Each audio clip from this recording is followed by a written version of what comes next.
Hey, fellow Ishies. Welcome back to Death of a Powerhouse. Today we're going to be doing episode 5, The Warning. If you don't know what this is a current news story that I have taken and put some old dead words in that we no longer use anymore. So if you don't understand the story, you can go back to the beginning. And if you want to know the meanings of the old words, I have also done several videos on the meanings of these old words. So the story is kind of told as I'm the main character and the narrator. So that's how this is going to work. Let's get into episode 5, The Warning.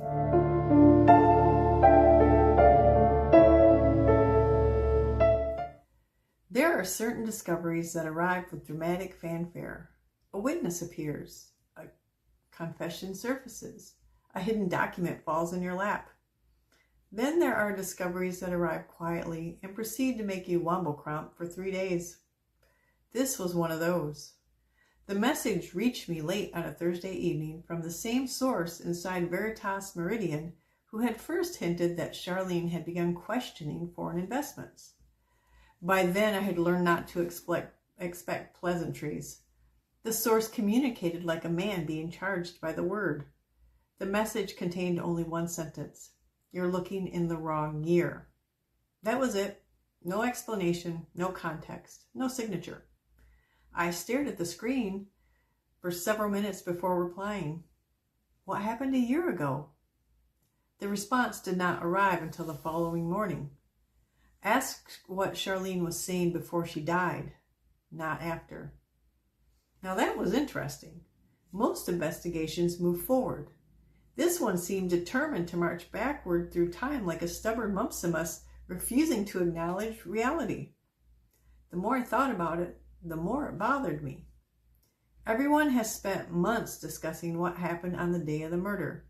Every broadcaster, politician, and self-appointed expert had dissected the shooting itself. They debated timelines, suspects, motives, and evidence nobody was actually allowed to examine. Almost nobody discussed Charlene's final conversations. That struck me as odd. If a woman spends her last days worried about something, perhaps we should pay attention to what worried her. A radical concept, I know. So I began making calls. Most led nowhere. Several conversations dissolved into tortiloquy so elaborate it deserved architectural recognition. One executive spent 45 minutes answering a question I had not asked while carefully avoiding the one I had. Another became positively humgruffin when I mentioned Charlene's concerns about overseas partnerships. A third accused me of spreading flapdoodle before hanging up. Progress, in other words. Then a former member of Charlene's security team agreed to meet. The man looked exhausted. The sort of exhaustion that settles into a person's bones after carrying something heavy for far too long. For nearly an hour, we talked around the subject. Family, work, the state of the country, a brief and surprisingly passionate discussion about why modern coffees taste like punishment. Eventually, he sighed. You know there were messages. I felt my stomach tighten. What messages? He hesitated. Messages Charlene sent the night before she died. The room suddenly felt smaller. What kind of messages? The man stared out the window. Warnings. I said nothing. After a long silence, he continued. She was worried. Worried about what? She didn't say specifically. Who received the messages? The answer nearly made me spill my coffee.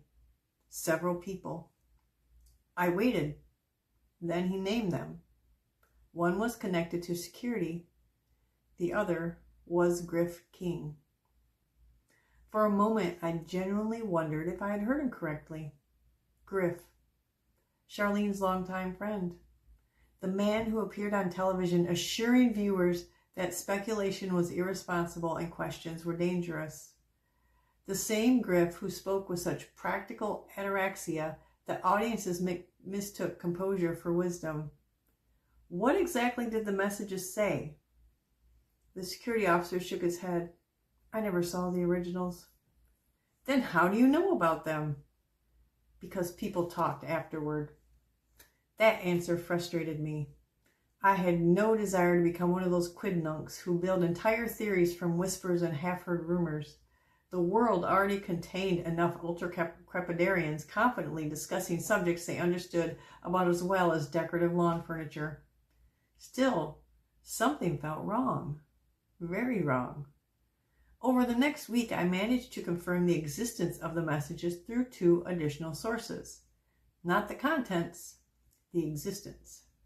Because if Charlene had indeed warned people shortly before her death, then several uncomfortable questions emerged. Why weren't those warnings treated seriously? And why were they rarely mentioned afterward?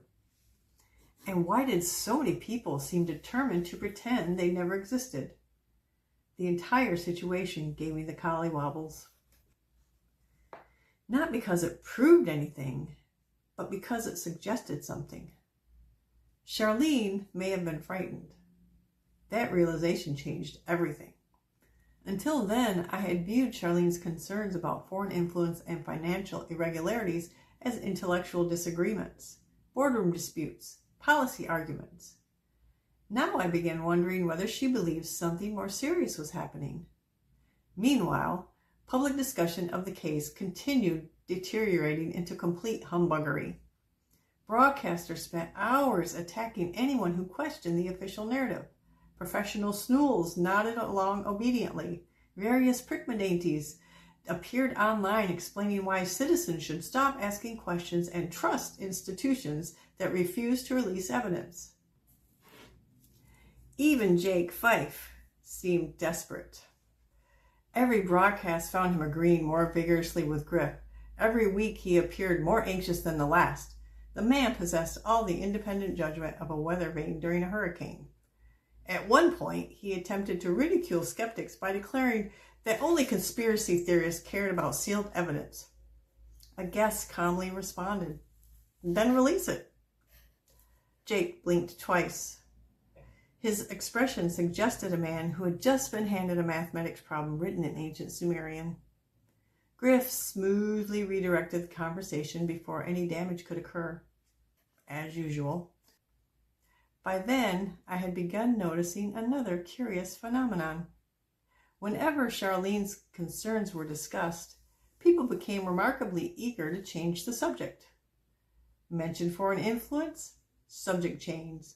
Mention financial audits, subject change. Mention warning messages, subject change. The pattern repeated so consistently it ceased feeling accidental. Mayhap it was. Mayhap it wasn't. What mattered was that Charlene's final months looked increasingly different from the story the public had been given. She wasn't simply running a company. She was asking questions. She wasn't simply disagreeing with colleagues. She was growing suspicious. And she wasn't simply worried about business. She was apparently worried enough to warn people. That night, I sat alone in my office, staring at a photograph of Charlene taken several years earlier. It gave me a severe case of ut chiara. Sleep seemed determined to avoid me, and the warning messages kept circling through my thoughts like a song whose lyrics you almost remember but never quite reach. If Charlene had been worried enough to send warnings, why had so many people treated them as though they belonged in the same category as office gossip, weather forecasts, or the latest amphigory from some television blatteroon? Looking at the photograph, I noticed something I had somehow overlooked all these years. Charlene wasn't looking at the camera. She was looking at Griff. Not suspiciously, not fearfully, trustingly. The realization gave me the collywobbles.